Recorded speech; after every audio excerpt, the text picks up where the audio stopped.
It was about 5 or 6 weeks ago that Victoria spoke to a group of 600 people at a Rotary Club, and she's going to be giving the same speech to us today.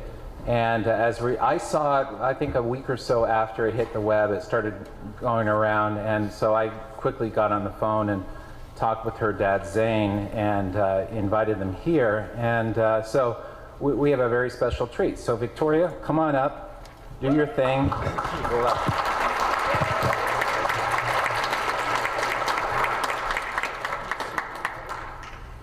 Have you ever wondered why Canada is in debt? Have you ever wondered why the government forces Canadians to pay so many taxes? Have you ever wondered why the bankers from the largest private banks are becoming wealthier and the rest of us are not? Have you ever wondered why the gross national debt is over $800 billion? Or why we are spending $160 million a day on the interest of the national debt? That's $60 billion a year. Have you ever wondered who receives the $60 billion? What I have discovered is the banks and the government have colluded to financially enslave the people of Canada. I will share with you 3 important points of reference which will hopefully spark enough interest and concern for you to continue the research on your own and to engage your government to stop this criminal act against the people of Canada. First, we will briefly examine the Bank of Canada.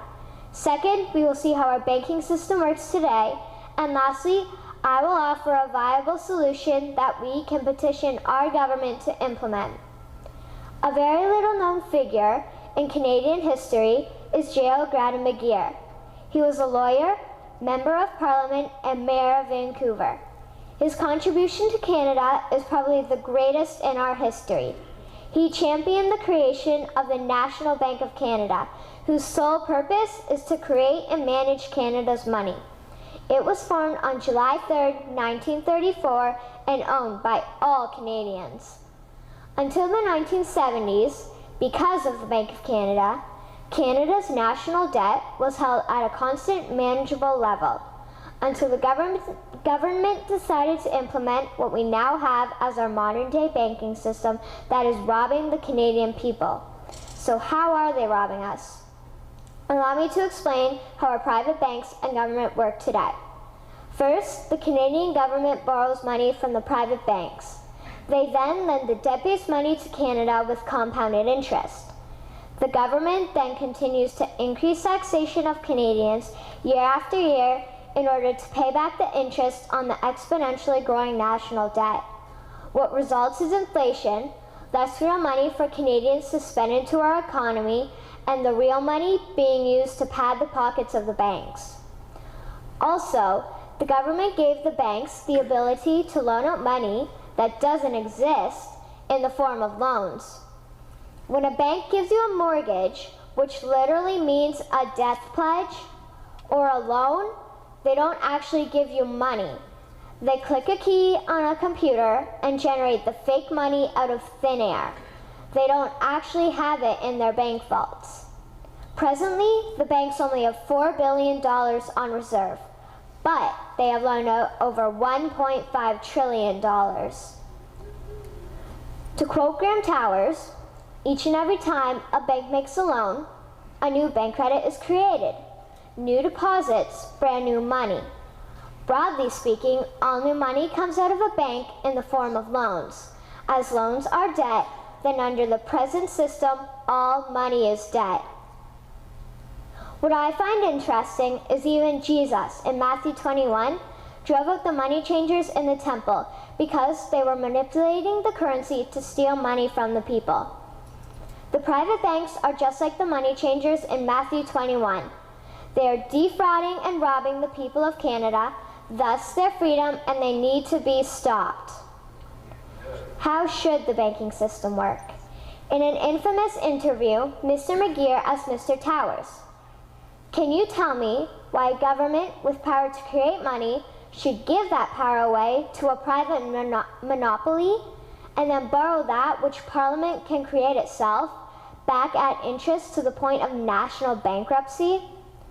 Mr. Towers replied, "If Parliament wants to change the form of operating the banking system, then certainly that is within the powers of Parliament.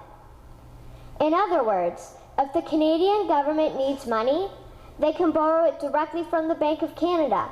The people would then pay fair taxes to repay the Bank of Canada. This tax money would in turn get injected back into our economic infrastructure and the debt would be wiped out. Canadians would again prosper with real money as the foundation of our economic structure and not debt money.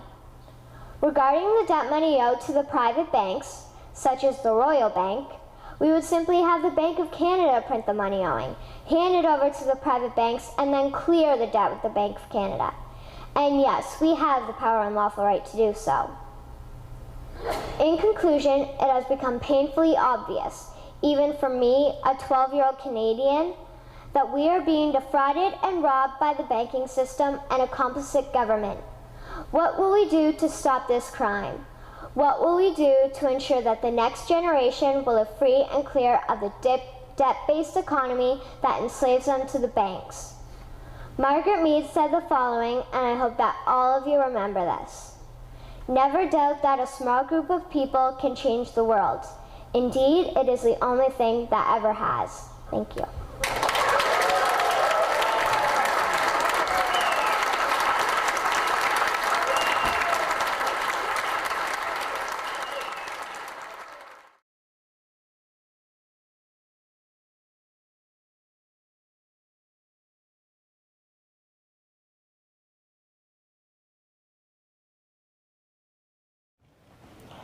Help me understand why we allow over 16,000 children to die each day from hunger or hunger-related diseases. Help me understand why it is acceptable for the 0.1% to control majority of global resources, while 6 million children die of starvation every year. Help me understand why we should grow up to empower corrupt banks, corrupt corporations, and corrupt governments instead of empowering humanity. Please explain to me why we should value power and profit instead of people. Help me understand why 1 billion people are living on less than $1 a day, and of that 1 billion, 162 million people are living on less than 50 cents a day. It is unreasonable to believe that poverty occurs naturally. It is unreasonable to believe that people wake up and say, "Today I want to work hard," at not being able to eat. To quote Nelson Mandela, poverty is not an accident. Like slavery and apartheid, it is man-made and can be removed by the actions of human beings.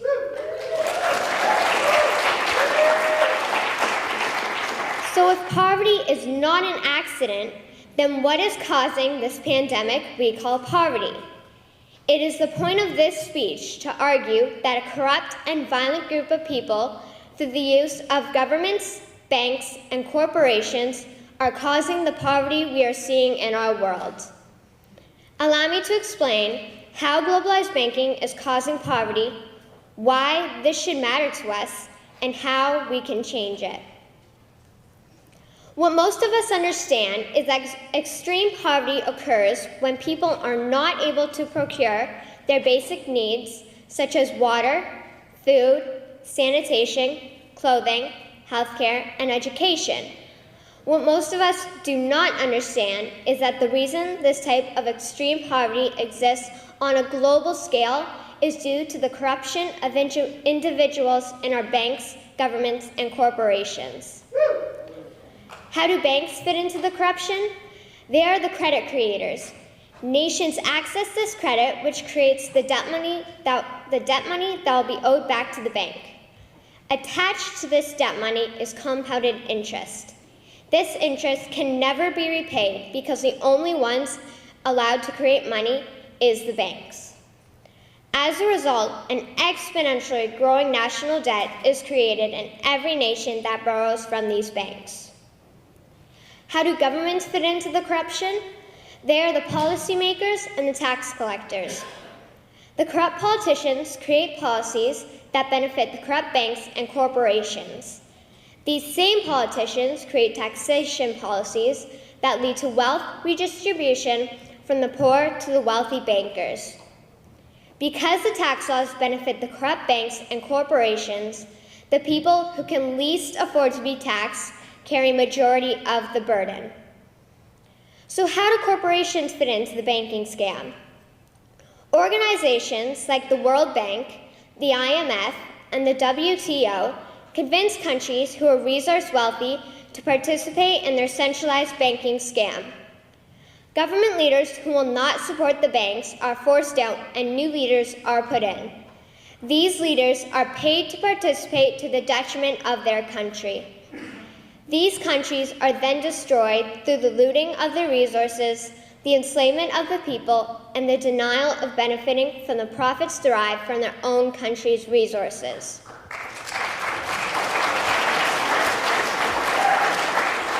Why should this matter to us? It matters because if you and I were in a state of extreme poverty, we would want someone to save us from those imposing their corrupted will upon us. It matters because if we turn our eyes from the injustice, then we will have no excuse when injustice is thrust upon us. It matters because if we don't stop the corruption, my generation will most probably be slaves to the corrupt. How can we change our present course? One option is that every nation creates its own bank owned by the people and quickly phases out the banks that are subject to the policies of the BIS. Second, close down the entire global centralized banking scam. Then make these corrupt criminals associated with these organizations accountable for what they have done. Third, each nation begins to create its own money supply to help create schools, hospitals, farms, and any other infrastructure needs.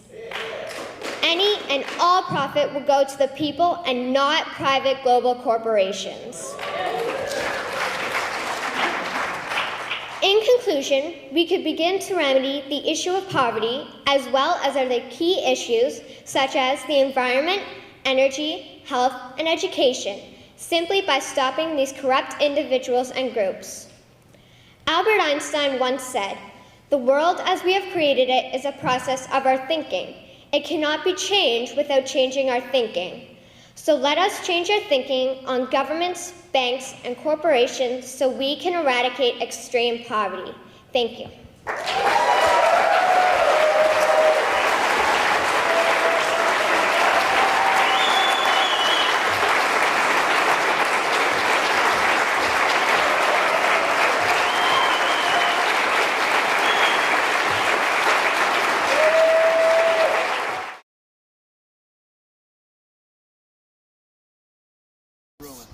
So Victoria, it's good to meet you. Thanks for doing that.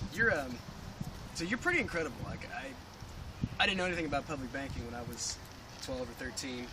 I mean, like, how did you get to be on like such a intense subject like public banking?